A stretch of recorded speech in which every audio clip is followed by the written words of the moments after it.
प्यारे बच्चों, आज हम लोग क्लास 12 का इकोनॉमिक्स पढ़ेंगे। लेक्चर जो है 30वां होगा, चैप्टर दूसरा चल रहा है। इससे पहले welcome to my channel Verma study 2020 बुकलाना। प्यारे बच्चों, मैं क्लास 12 का हिंदी में फुल कोर्स कराऊंगा इकोनॉमिक्स का। आप लोग इकोनॉमिक्स का फुल कोर्स करना चाहते हैं तो हमारे चैनल को सब्सक्राइब करिए और बेल आइकन को भी प्रेस करिए ताकि जो भी हम वीडियो अपलोड करें आप लोगों को सबसे पहले नोटिफिकेशन पहुंच जाए। तो आज हम लोग जो पढ़ेंगे ये पढ़ेंगे कि स्थानापन्न वस्तुओं के कीमत में परिवर्तन, वृद्धि या कमी का मांग पर प्रभाव। ये जो है स्थानापन्न वस्तुओं, देखिए सबसे पहले हम आप लोगों को बताए थे कि मांग को प्रभावित करने वाले कारक में कि दो प्रकार के कारक होते हैं। पहला होता है कीमत कारक, जिसमें वस्तु की अपनी कीमत होती है। दूसरा होता है कीमतेतर कारक, उसमें 3-4 बताए थे कि संबंधित वस्तु की कीमत, उपभोक्ता की आय और तीसरा उपभोक्ता की रुचि।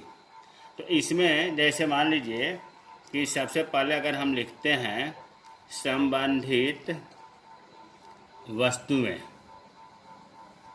संबंधित वस्तु में दो प्रकार की होती हैं, ये पहले बताया जा चुका है, फिर भी थोड़ा सा रिपीट कर दूं। ये दो प्रकार की होती हैं। एक होती है स्थानापन्न वस्तुएं, जिसको हम प्रतिस्थापन वस्तुएं भी कहते हैं, और दूसरा होता है पूरक वस्तुएं। बच्चों देखो, अगर इम्तहान में पूछता है कि संबंधित वस्तुओं की, यहाँ स्थानापन्न की जगह पर इसे पूछ दे, संबंधित वस्तुओं के कीमत में परिवर्तन। कीमत में परिवर्तन दो तरह का होता है, या तो वृद्धि होगी या कमी होगी। संबंधित वस्तुओं की कीमत में परिवर्तन का मांग पर प्रभाव, तो फिर इसका भी बनाना पड़ेगा, इसका भी बारे में लिखना पड़ेगा, बनाना पड़ेगा। वैसे ज़्यादातर होता क्या है, इसका अलग पूछता है, इसका अलग पूछता है। तो अगर इसका आज हम लोग इसको पढ़ेंगे, स्थानापन्न वस्तुओं के कीमत में परिवर्तन कि देखो परिवर्तन वृद्धि भी हो सकती है, कमी भी हो सकती है, उसका मांग पर क्या प्रभाव पड़ता है रेखा चित्र द्वारा बताइए। सबसे पहले हम ये जानना चाहते हैं कि स्थानापन्न वस्तुएं किसे कहते हैं। बहुत पहले बताया गया है स्थानापन्न वस्तुएं वे वस्तुएं होती हैं जो एक दूसरे के स्थान पर प्रयोग की जाती हैं। अब यहाँ मैं लिखूंगा नहीं। स्थानापन्न वस्तुएं वे वस्तुएं होती हैं जो एक दूसरे के स्थान पर प्रयोग की जाती हैं। जैसे उदाहरण क्या है, उदाहरण भी पहले बताया गया था कि चाय और काफ़ी, चाय चीनी भी हो सकता है, लकड़ी कोयला, पिछले वीडियो में आप देख सकते हैं ऐसा पढ़ाया गया, लकड़ी कोयला। फिर उसके बाद चाय चीनी भी हो सकता है। पूरक वस्तुएं, पूरक वस्तुएं किसे कहते हैं, जो दोनों साथ साथ प्रयोग की जाती हैं, एक के बिना दूसरे की वैल्यू समाप्त हो जाती है।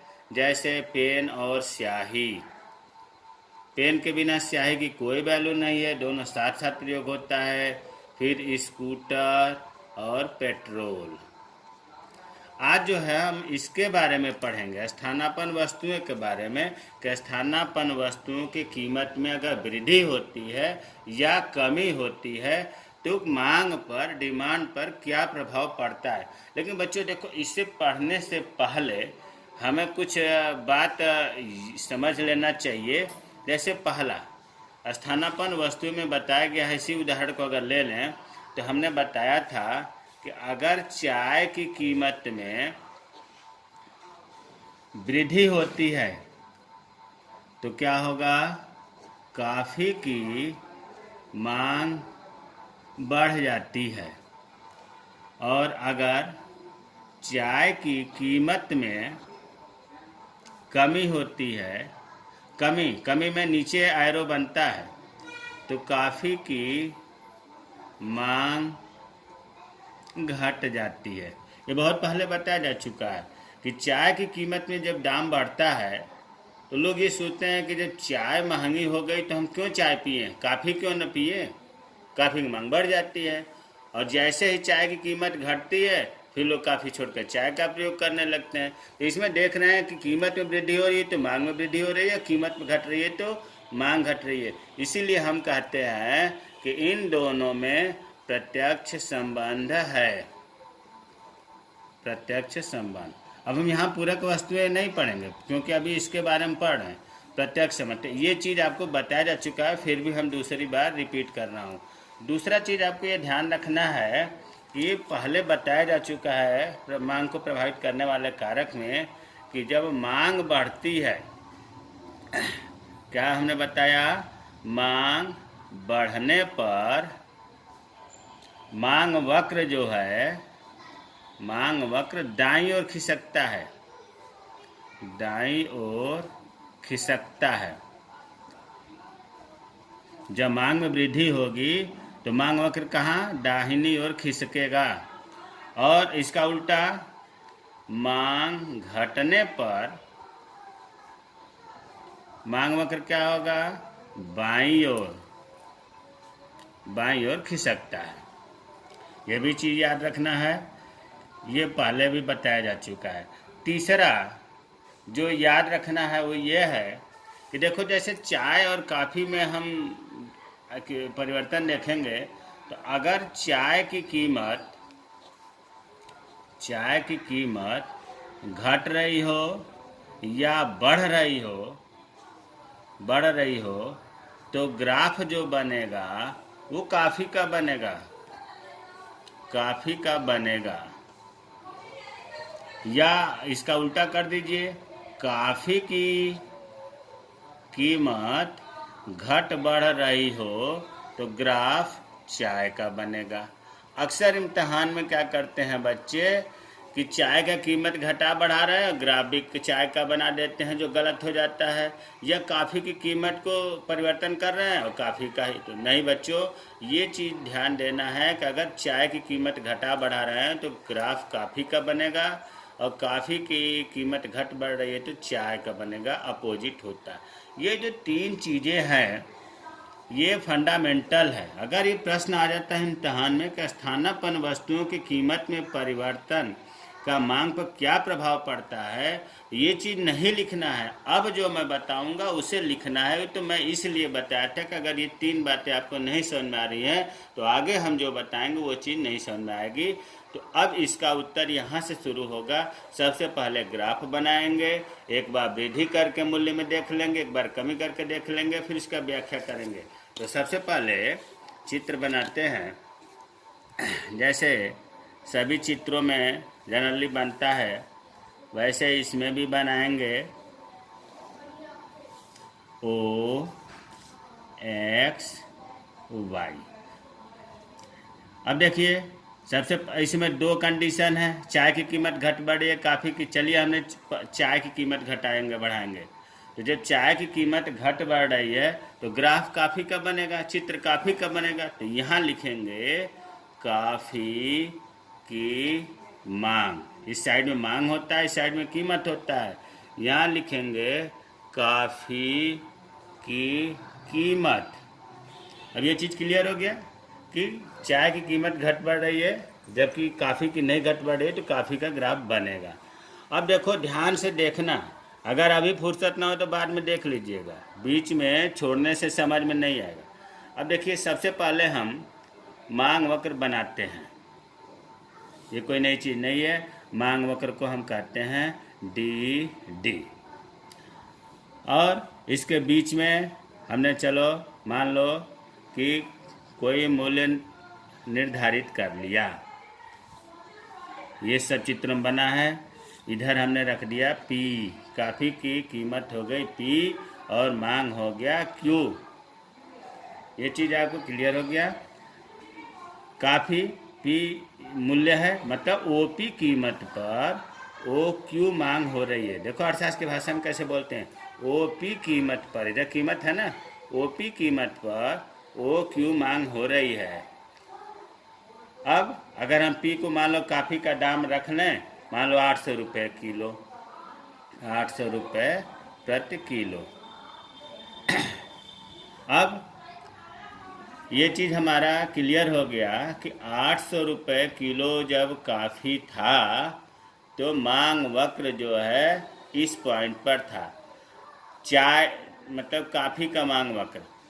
अब देखो इसका दाम मतलब जब कॉफ़ी 800 रुपये किलो है तो हम इस चाय का जो ये इसके कीमत है, मांग वक्र जो हम बनाए हैं, इसका चलो हमने चाय मान लिया कि ये 400 रुपये किलो है।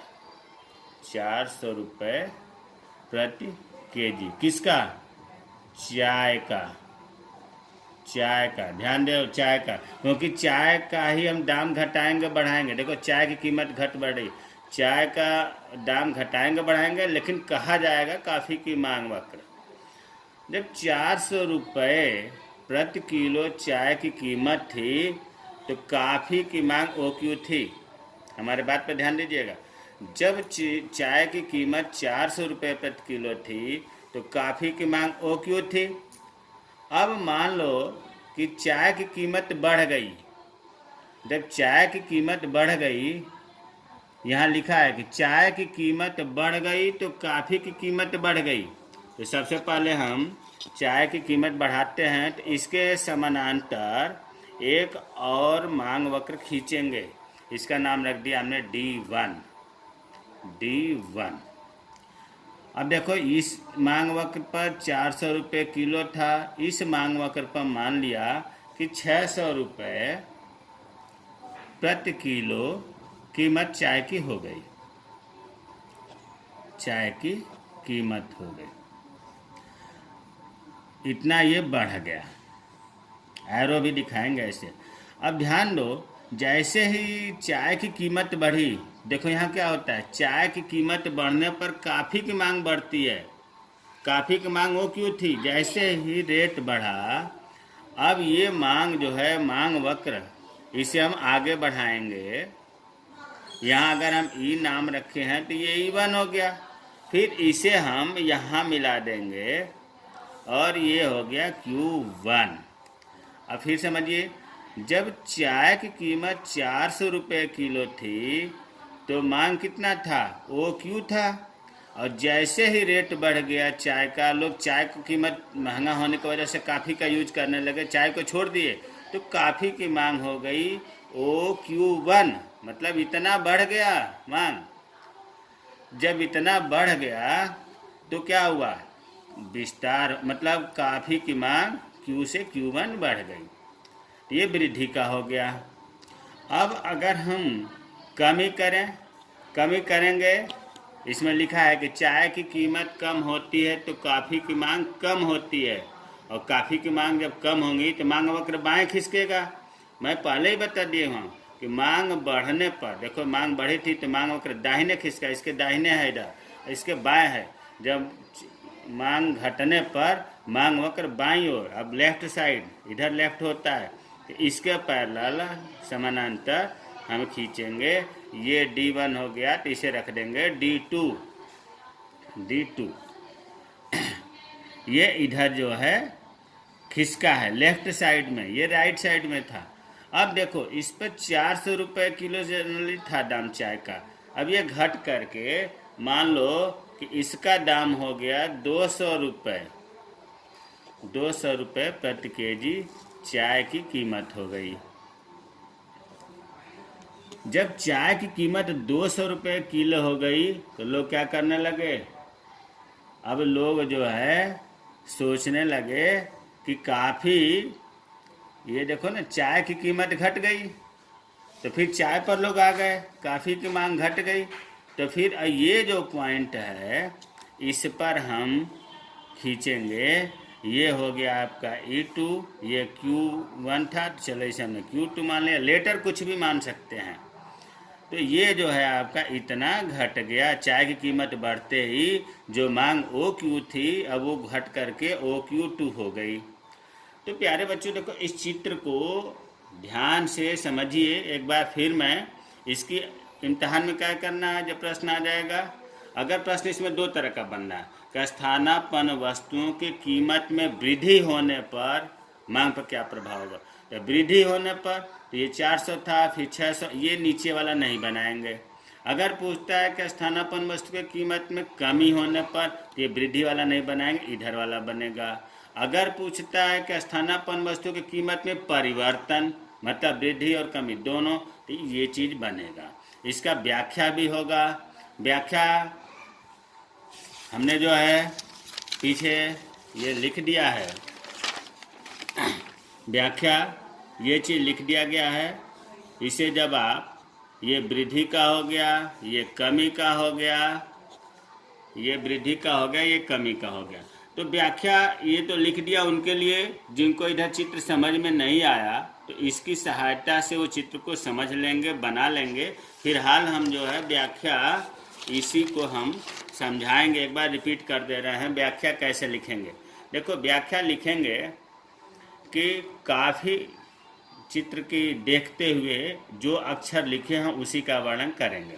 तो हम ये लिखेंगे कि जब चाय की कीमत 400 रुपये प्रति किलो थी तो कॉफ़ी की मांग OQ थी। ध्यान से देखो, हम जो बोल रहे हैं उस पर। जब कॉफ़ी की कीमत 400 रुपये प्रति किलो थी तो कॉफ़ी की मांग OQ थी। जैसे ही चाय की कीमत में वृद्धि हुई, 600 रुपये प्रति किलो वृद्धि हुई, तो कॉफ़ी की मांग बढ़ गई। क्यों बढ़ गई? क्योंकि जो लोग चाय को प्रीफर करते थे, वरीयता देते थे, वो कॉफ़ी की वरीयता देने लगे और मांग वक्र जो है दाहिने तरफ खिसक करके D1 हो गया और मांग OQ से बढ़कर OQ1 हो गया। इतना 3 चीज़ ध्यान देंगे, इसका और मांग वक्र का उल्लेख करेंगे। और फिर लिखेंगे कि यदि चाय की कीमत 200 रुपये किलो हो गया तो कॉफ़ी की मांग कम हो गई। क्यों कम हो गई? क्योंकि कॉफ़ी की जगह पर चाय लोग यूज करने लगे। जब कम हो गई की मांग, तो मांग वक्र जो है वो D2 पर पहुंच गया और कॉफ़ी की मांग OQ से घटकर OQ2 हो गया। ये जो है स्थानापन्न वस्तुओं की कीमत में परिवर्तन। देखो, चाय का जब हमने मूल्य यहाँ लिखा था, चाय की कीमत घट बढ़ रही है। देखो, चाय का कीमत एक बार नॉर्मल 400 रुपये लिखा, फिर बढ़ाकर 600 लिखा, फिर 200 लिखा। तो जब चाय की कीमत घट बढ़ रही है तो इस साइड में कॉफ़ी की लिखी जाएगी। कॉफ़ी का दाम शुरू में ही 800 रुपये किलो है, अंत तक है। देखो, 800 रुपये, कॉफ़ी की कीमत में कोई वृद्धि या कमी नहीं हो रही है, फिर भी मांग में अंतर आ रहा है। क्यों आ रहा है? क्योंकि चाय की कीमत में वृद्धि और कमी हो रही है। चाय का स्थानापन्न वस्तु कॉफ़ी है, इसलिए चाय की कीमत में वृद्धि या कमी होने से कॉफ़ी की कीमत में परिवर्तन हो रहा है। तो इसे बढ़िया से समझ लीजिएगा। जय हिंद, जय भारत।